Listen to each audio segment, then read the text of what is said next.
தேவனுடைய நாமம் மகிமைப்படுவதாக. கர்த்தருடைய கற்பனைகளின்படி செய்கிறவர்கள் எதன் மேல் அதிகாரம் உள்ளவர்கள் ஆவார்கள்.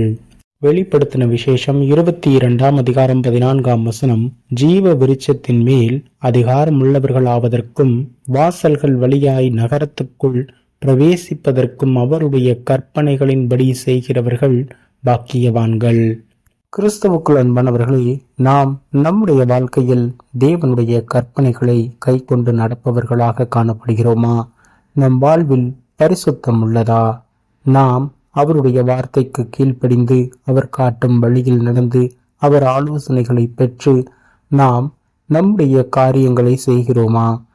நம்முடைய வாழ்வில் நாம் பாவங்களை அறிக்கை செய்து அதை பின்தொடராது அதை விட்டு விலகி பரிசுத்தமாக நம்மை நாம் காத்து கொண்டு நம் இருதயத்தின் வாஞ்சையும் நம் தியானமும் அவருடைய வார்த்தையாக இருந்து நாம் பரிசுத்தத்தில் நிலைத்து நின்று நாம் அவர் மீதாக நம்முடைய நம்பிக்கையை வைக்கும் பொழுது, நான் இயேசு கிறிஸ்துவின் இரத்தத்தினாலே பரிசுத்தமாக்கப்பட்டேன் என்று விசுவாசிக்கும் பொழுது நாம் பாக்கியவான்களாக தேவனுடைய கற்பனைகளை கை கொண்டு நடக்கிறவர்களாக காணப்படுகிறோம்.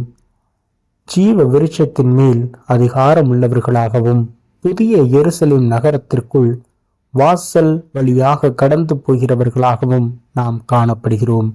பரலோக ராஜ்யத்தில் நித்திய ஜீவனையும் தேவ சமூகத்தில் பிரவேசிக்கும் பாக்கியத்தையும் பெற்றவர்களாக நாம் காணப்படுகிறோம். நாம் நம்மை தாழ்த்துவோம், அவருடைய கரத்தில் அர்ப்பணிப்போம். கிறிஸ்துவின் வழியில் அவருடைய சிந்தையில் என்றென்றும் நாம் நடப்போம். அவரை விசுவாசிப்போம், அவரை பற்றி கொள்வோம், அவருடைய கற்பனைகளை கைக்கொள்வோம், பரிசுத்தத்தில் நிலைத்திருப்போம். புதிய எருசலேம் நகரத்திற்குள் இயேசுவின் நாமத்தினாலே பிரவேசிப்போம். ஆமீன்.